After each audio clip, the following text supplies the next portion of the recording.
dozens you hear or you've heard about. So I have 63 first cousins. Wow.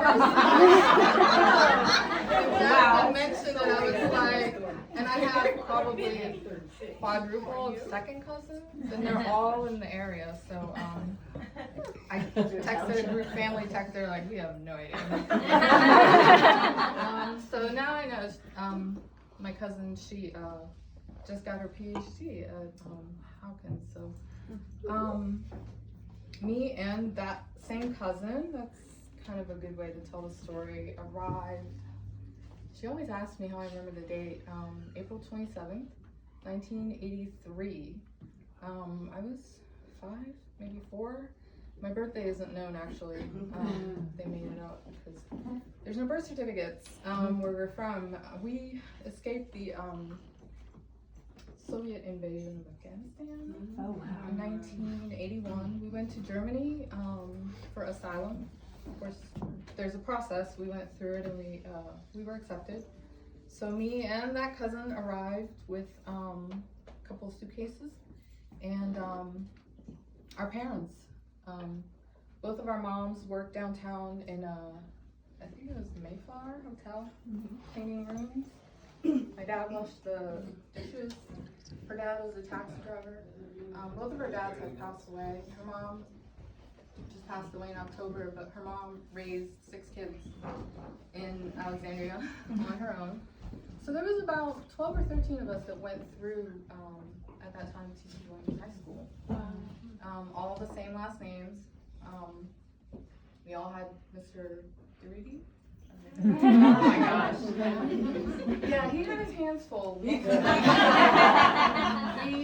think by then we probably were pretty well versed in English. We had gone through ESL I was in William Ramsey, and we had learned everything, but we didn't know how to navigate the college path. We had no idea. For us girls, there was no expectation to finish high school. If I finished high school, I was probably lucky because they wanted you to get married. You had to learn how to cook and clean before you went to school the next day. So me and that same cousin, we did both. We went to school, we did everything we were supposed to, but still, that doesn't mean you get to go to college, right? Because expensive.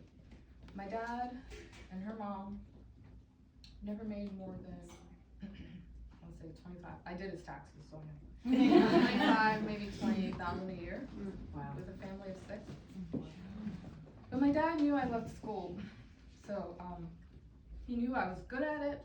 He knew I enjoyed it. He didn't think I'd become anything because women don't.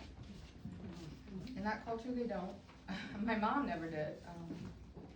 She didn't even, I think my dad finished high school. My mom didn't really go past 3rd grade, maybe? I don't even know. But for some reason, we ended up in Alexandria, and we're so lucky we did. When I went to probably the Guidance Center, is it still called the Guidance Center? Red hallway. Red hallway. Is that? Okay. I just remember a few people just really helping me, and at that time everything was paper-based. Yeah. There was like, I did my college application, I can't believe it. I was applying to a couple of schools, and I did them on typewriters. All the applications, they have whiteout on them. That's how like little we knew, I didn't have a computer. But my dad believed that I could do whatever I wanted to do, and I don't know why. In my culture, it wasn't something that men believed.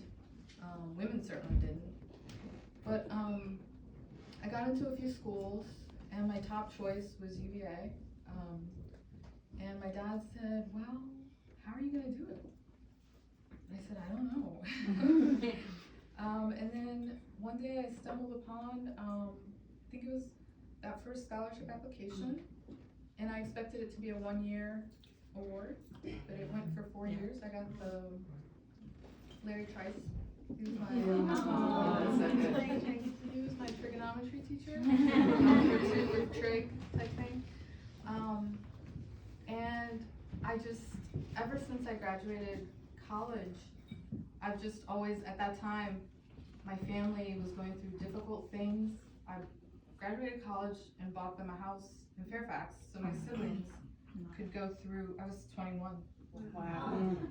Put them through college for, I want to say 6 years.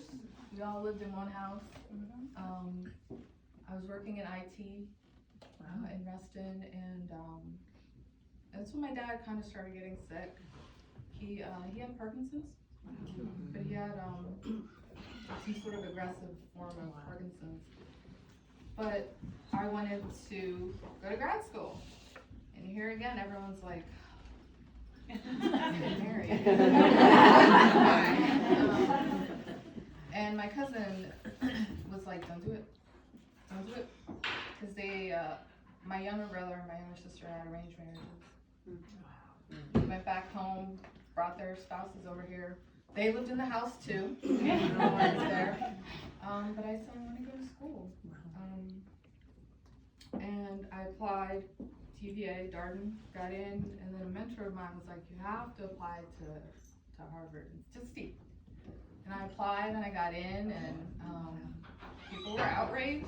But my dad said, what he would always say to me is, in my language, he would say, how can I serve you? So he was, I don't know how to put it, he was everything.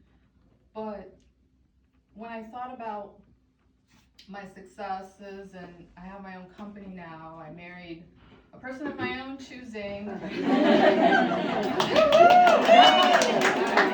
have children, I have everything you could ever ask for. I look back, you know, it was the Scholarship Fund, it was my dad, it was just all perfect. It worked out perfectly for me to be standing here and telling you my story. And I don't think it could have gone any other way had we stayed in Germany, had we done XYZ, but and I decided when I talked to Jasmine, I wanted to establish a scholarship in my dad's name. So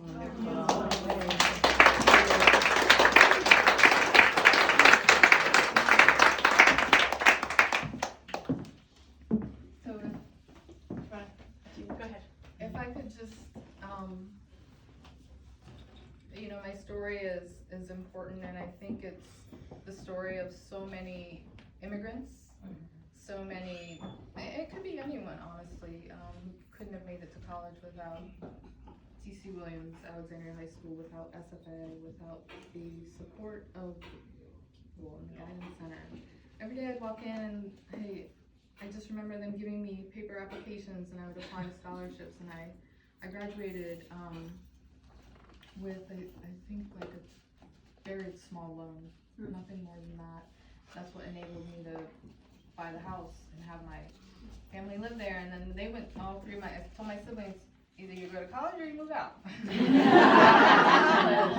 Their spouses came here, learned English, went to college. So I think it's one of those things you pay it forward.